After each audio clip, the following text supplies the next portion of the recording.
Muy buenos días, queridos radioescuchas, protagonistas del cambio, una mirada juvenil de la realidad. Ese programa que se transmite todos los sábados de 11:30 de la mañana a 12 del día. Soy Fernando Lucio, su presentador, su conductor, su amigo, y el día de hoy tenemos un programa muy especial, ya que estamos a solo unos días de conmemorar el Día Internacional de la Mujer. Y en Protagonistas del Cambio decidimos presentarles programas especiales dedicados al gran aporte de las mujeres en el desarrollo humano y la creación del conocimiento todo el mes de marzo. Así que hoy comenzamos con el aporte de las mujeres en las ciencias. En este sentido, vemos que las ciencias con perspectiva feminista consideran un enfoque que incluye un análisis de sexo y género en la investigación. De hecho, la presencia de mujeres en el ámbito científico ha permitido corregir varios errores, como el sesgo de género en la teoría darwiniana de la evolución y muchos otros que vamos a estar analizando en el programa del día de hoy. Para ello y profundizar en este tema, hemos invitado a la maestra Rosalba Cruz de la Coordinación para la Igualdad de Género de la UNAM. Muchísimas gracias por su presencia, maestra. ¿Cómo se encuentra esta mañana? Muy bien, muchas gracias, Fernando, por la invitación. Muchísimas gracias a usted por aceptar. Y bueno, básicamente pues me enteré de toda esta movida de la ciencia porque hace unos días UNAM Global presentó un video llamado Revolucionar las ciencias desde el feminismo. Este video señala la importancia de las mujeres en el quehacer científico y destaca algunos errores que se han corregido a través de su valioso trabajo. Entonces, maestra, para nuestra audiencia que no conoce mucho el tema, que no ha visto el video, que no está muy enterada de estas cosas, eh, usted cuéntenos, ¿por qué es importante la mirada y el aporte feminista en la ciencia? ¿Es necesario? Sí, Fernando, pues es importante decir que a partir de lo que se llama las epistemologías feministas, que son formas de ir construyendo el conocimiento a partir de otras metodologías que las que tradicionalmente se han impulsado, es particularmente el aporte, la mirada y el conocimiento que las mujeres pueden brindar a partir de su propia experiencia. Esto es, a partir de estas disciplinas que han entrado desde las epistemologías feministas a hacer el análisis de diferentes problemáticas, hechos, investigaciones, etcétera, se ha podido hacer evidente que la ciencia no es neutra, no es universal, porque claro que hay un sesgo. Cuando se hacen estos pasos de la metodología científica que tradicionalmente hemos aprendido, hay una construcción de una hipótesis como posibilidad de respuesta hasta a ciertas problemáticas o hechos que se pretenden analizar. Y a partir de la experiencia individual es que se construyen estas hipótesis. Si estamos hablando que son exclusivamente varones bajo esta construcción social de la masculinidad, claro está que hay un sesgo, ¿no?, en el momento que se establece la hipótesis y que la construcción de todo este proceso va a partir de ese sesgo.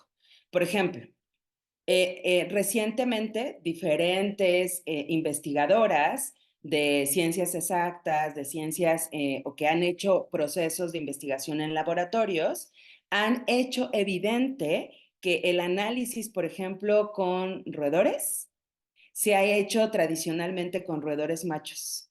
Claro. Y luego las conclusiones se trasladan a una universalidad, como si la parte, por ejemplo, hormonal, que también hace diferencia entre machos y hembras, no incidiera ante ciertas problemáticas. Entonces, todo ello hace evidente que es necesaria una mirada también a partir de la experiencia individual que nos atraviesa a partir de nuestra condición de género, de nuestra corporalidad y nuestra experiencia social a partir de estos elementos.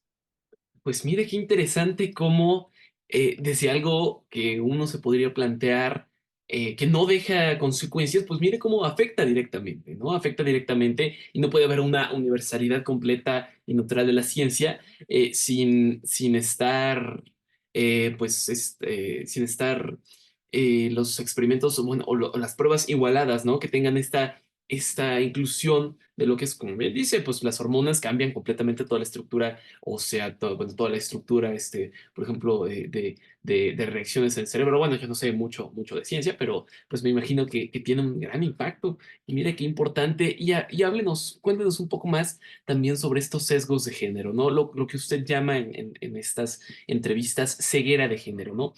¿Cómo afectan estos también, pues, la neutralidad de la ciencia, aparte de, pues, lo que nos menciona con los roedores? ¿Ha llegado a haber casos en donde este ceguera, este sesgo de género, pues, causa problemas directos a las mujeres, por ejemplo? Bueno, son incontables, ¿no? Los resultados que ha habido a través de la historia de la invisibilización de las mujeres, porque eso es lo que sucede. Al establecer un sujeto único, universal, con características muy particulares y a partir de ello realizar teorías, investigaciones, tratados y la construcción incluso de las normas. Yo quiero compartirles que yo me dedico a las ciencias sociales, yo soy abogada de profesión e investigo temas relacionados con violencia por razón de género. La construcción, por ejemplo, de las normativas han estado siempre sesgadas en materia de masculinidad, pero una masculinidad hegemónica, como desdibujando todas las diferencias que hay en relación a las particularidades. Esto es, hay condiciones que viven grupos tradicionalmente, ¿no? Como pueden ser las mujeres, que vivimos una discriminación como tal. Se ha establecido desde diferentes organismos que la violencia es discriminación. Y entonces que las mujeres, de manera sistemática y también dependiendo de en qué parte del globo nazcas, hay mayor o menor medida de discriminación. Pero a partir de este conocimiento ya muy argumentado, muy establecido desde las epistemologías feministas de esta discriminación que tenemos las mujeres, además hay discriminaciones muy particulares a partir de pertenecer a ciertos grupos. Esto es, por ejemplo, si se pertenece a una comunidad indígena, si se pertenece a una comunidad precaria, si hay discapacidad, etcétera, etcétera, ¿no? Entonces, la construcción del derecho como sujeto universal ha acontecido que a partir de esa mirada y esa visión sesgada se creen procesos que no alcanzan a cubrir las necesidades de estos otros grupos, particularmente de las mujeres y después ya en materia individual. Y así observamos en la normativa, ¿no? Voy a poner el siguiente ejemplo. En materia laboral se decía, si tú tienes un horario de medio tiempo dentro de cualquier establecimiento, no tendrás derecho al acceso a la jubilación. Tradicionalmente, quienes ocupan espacios de medio tiempo en los trabajos son las mujeres, porque además se nos ha encomendado la tarea de los cuidados, la crianza y la administración del hogar. Entonces, para la posibilidad de trabajar y además realizar estas otras tareas, pues entonces se buscan trabajos de medio tiempo. Se dice hoy día, a partir de estos otros aportes de los que ya hemos estado haciendo mención, que a partir de estos aportes se evidencia entonces que aunque parece que la norma es neutra, en realidad está afectando a un grupo de personas, esto es, a las mujeres. Si no tienen la posibilidad de trabajar medio tiempo y después acceder a la jubilación, son las mujeres las que, a partir de esta norma en apariencia neutra, estarán afectadas al no poder acceder jamás a este derecho que en tanto los varones, a partir de esta construcción de estereotipos y roles de género, sí podrán acceder. Esto es por poner un ejemplo en las ciencias sociales. Claro, claro. Por ejemplo, en las ciencias sociales, pues sí, es que tenemos que reconocer pues todo el nivel que culturalmente arraigado están estos machismos, esta mirada patriarcal de la historia, de la ciencia, de la organización de la sociedad, del trabajo, pues sí, está culturalmente arraigada pues yo diría que en toda América Latina, pues es parte tristemente de la cultura, ¿no? Se ha pues arraigado muy fuertemente y es algo que pues, se vive todos los días y que afecta tanto a hombres como mujeres, pero principalmente a las mujeres, bueno, que es, pues, si lo vemos desde una mirada histórica, pues sí, es un grupo que ha sido cultural e históricamente oprimido durante muchísimo tiempo. Entonces, con base en estos problemas que nos menciona, tanto de que estos sesgos de género no solo obstruyen universalidad y neutralidad de la ciencia, sino que también, pues obviamente, las vivencias del día a día, pues se dificultan más hacia las mujeres. Entonces, pues aquí en el 760 de amplitud modulada Radio Cañón, pues me gustaría que nos comentara también cuáles han sido algunos logros, ¿no? De la revolución feminista que la ciencia se ha alcanzado, ¿no? Pues me parece que son diversos, porque incluso hoy día es común que las personas crean que hemos llegado a este objetivo de la igualdad, ¿no? Se dice, ya hay mujeres en el espacio público, ya hay mujeres en las escuelas, ya tenemos incluso quizá la posibilidad de que en nuestro país por primera vez haya una mujer que sea presidenta del país, ¿no? Ya hoy día hay una presidenta en la Suprema Corte de Justicia en la Nación, etcétera. Entonces Claro. se dice, se piensa, se cree que ya hemos llegado a esta igualdad. Y la verdad es que no estamos en ese momento, porque si empezamos a revisar, por ejemplo, los números y desagregamos, ¿no? Por género, por sexo, vamos a hacer evidente que quienes ocupan tradicionalmente los espacios de poder, pues siguen siendo los varones, ¿no? Por ejemplo. Sin embargo, la posibilidad incluso de que hoy día lo estemos hablando, Fernando, ya es un logro, ¿no? Que hoy día se reconozca, por ejemplo, un delito como el feminicidio, ya es un logro también. Quizá todavía no hemos logrado el acceso a la justicia, este anhelado objetivo de la erradicación de la violencia, particularmente contra las mujeres a partir de no cumplir con estas obligaciones que se nos establece por ser mujeres, que ese es lo grave en el tema de la violencia contra las mujeres, ¿no? No estamos diciendo que la violencia contra los varones no sea grave.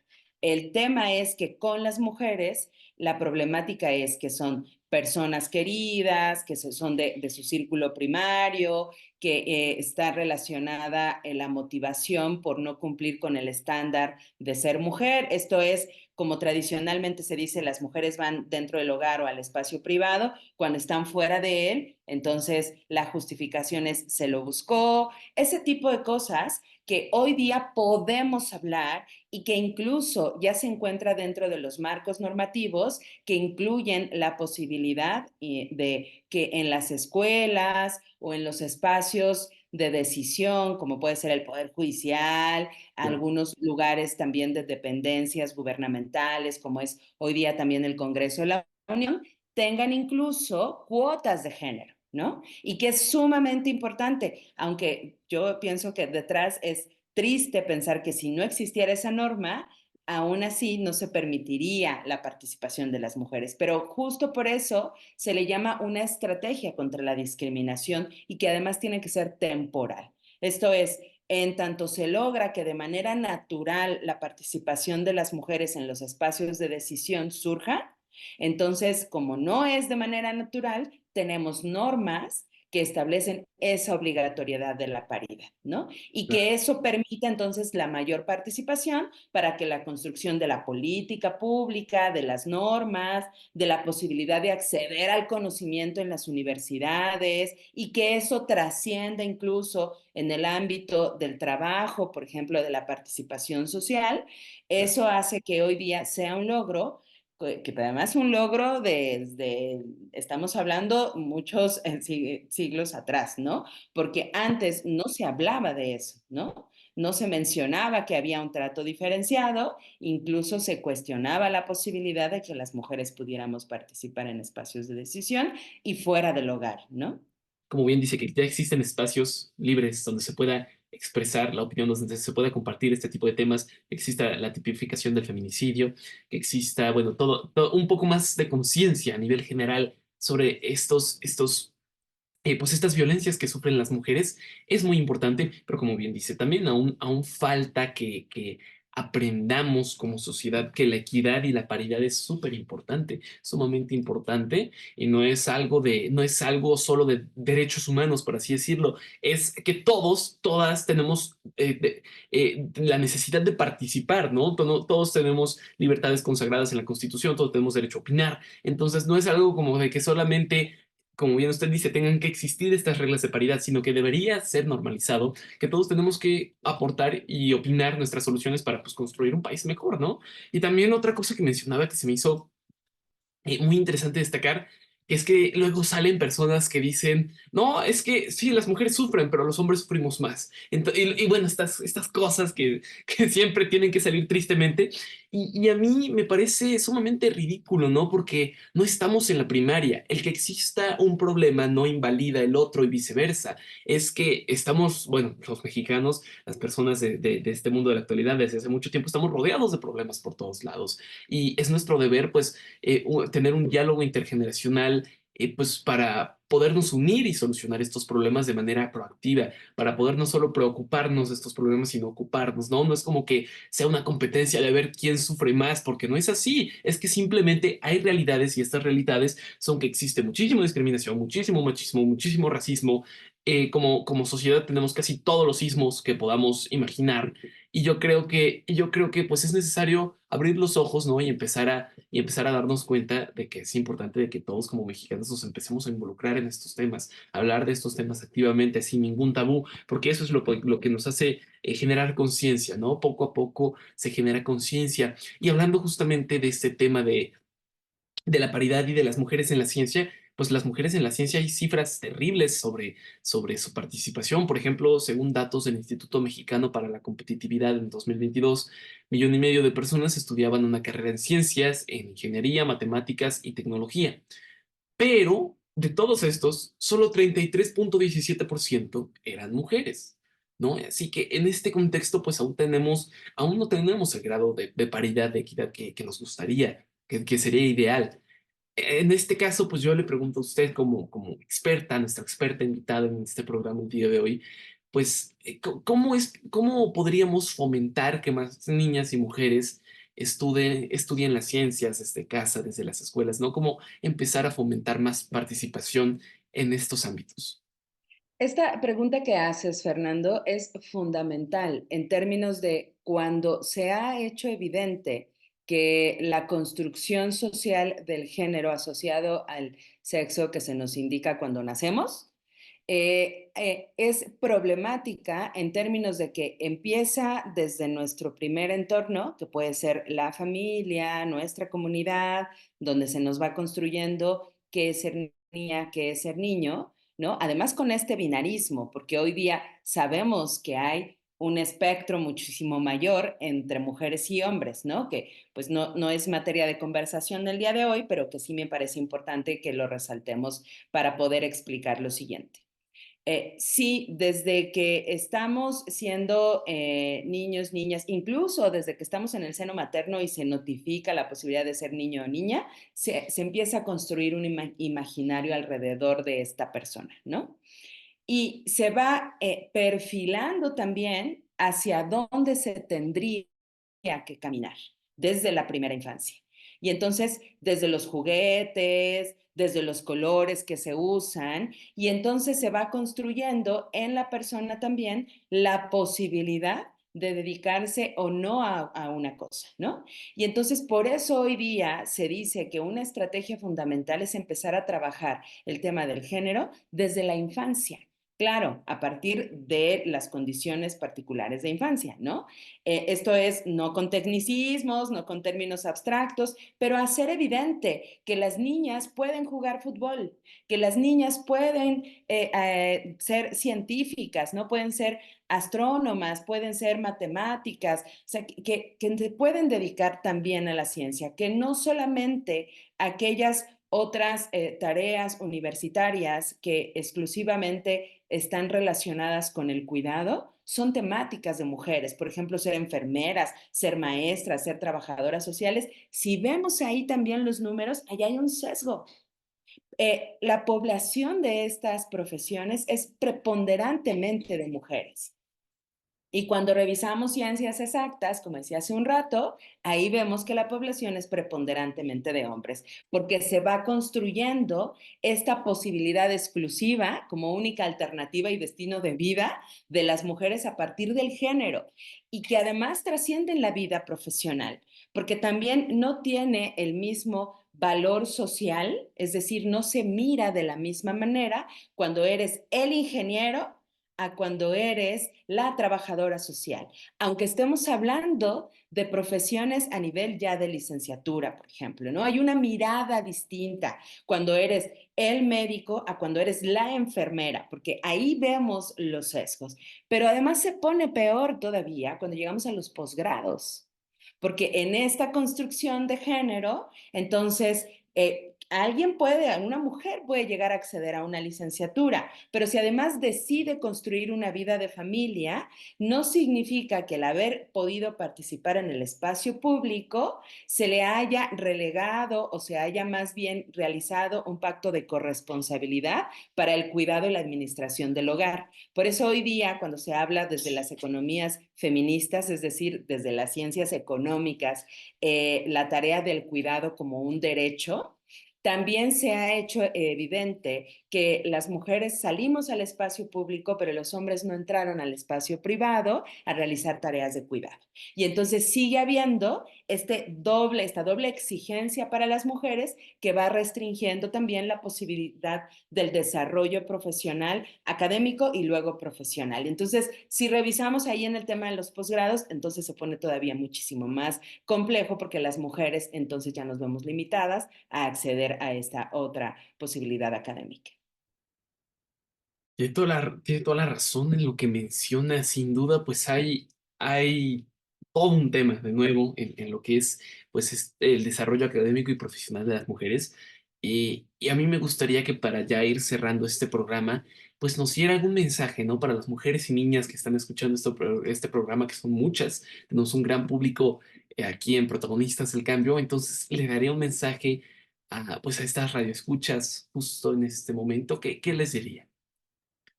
Pues quizá que aunque cada vez se escucha más, pero todavía no es una realidad cotidiana, que sepamos que las mujeres podemos ser deportistas, podemos ser futbolistas, podemos ser científicas, podemos llegar a ocupar espacios de poder, podemos ser presidentas de una nación, podemos ser presidentas de la Suprema Corte, ¿no? Y que eso significa que aunque nos digan que por ser mujeres no podemos, que no es verdad, que hoy día se está construyendo el camino para que puedan y sean lo que decidan ser en la medida de las condiciones, pero sobre todo de la voluntad que tengan de decisión de la propia construcción de su carrera y su desarrollo profesional.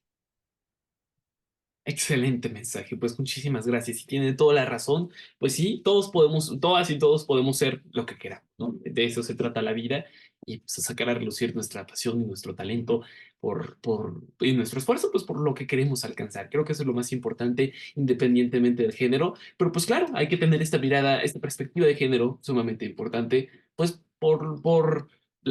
pues por la historia y la cultura, pues que hemos vivido como seres humanos y la reivindicación que es necesaria, ¿no? Yo creo que eso es algo súper importante. Y No sé si pueda, Fernando, hacer como una aportación también en términos de, es el mensaje para las mujeres, pero también decir a los hombres, a los varones, que, y esto no significa una afrenta a los varones, ¿no? esto, Que la idea es, como lo decías hace un rato, ¿no? La posibilidad de acceder a un trato igualitario, a que nos empecemos a mirar como personas iguales, como exacto. seres humanos en esencia, que también no tenemos por qué tener un destino único, sino que podemos decidir a dónde queremos llegar, pero que esto, insisto, no significa una afrenta a los varones en ningún sentido. Que por supuesto que no, es que a veces siento como si la gente pensara que estamos en alguna especie de kinder gigante, ¿no? Donde, no, yo soy el que sufre más, no, mis problemas son más grandes, no, es que es una afrenta contra, nos están ofendiendo a los varones, ay, esas cosas que luego uno dice, ¿de dónde te sacas eso? Se nota que no lees, pero que no es que no tienes conocimiento, pero bueno, eso ya es otro tema. Aquí en Protagonistas del Cambio, pues creo que lo más importante es fomentar la perspectiva de derechos humanos, la perspectiva de género, la importancia de que todas, todos y todos, pues como bien usted dice, podemos destacar y desarrollarnos pues como seres humanos. Así que para finalizar, queridos reescuchas, pues los invito a leer el artículo de UNAM Global, Revolucionar las ciencias del feminismo. Lo pueden encontrar en Google, en la página de UNAM Global, en todos lados, porque pues a mí me gustó mucho, nos invita a reflexionar. Nos invita a entender la trascendencia de las mujeres en las ciencias y las tecnologías. En el mismo artículo está el video ahí anclado, lo pueden ver, a mí me encantó. Y bueno, yo creo que la participación de las mujeres en las ciencias, en la vida pública, no es solo no solo tiene que ver con un derecho humano, sino también para proponer, corregir, mejorar y aportar y seguir construyendo conocimientos a los desafíos de nuestros tiempos, ¿no? Yo creo que sin la participación de las mujeres no podemos desarrollarnos como sociedad, simplemente no se puede. Su voz y su aporte es muy importante. Así que sin más, querido público, me despido de esta emisión. Les agradezco por acompañarnos, por estar aquí y bueno, nos vemos la próxima semana. Nos vemos el próximo sábado, igual a 11:30 de la mañana, a las 12 del día por Radio Cañón 760 de amplitud modulada. Soy Fernando Lucio y hasta luego. Hasta luego.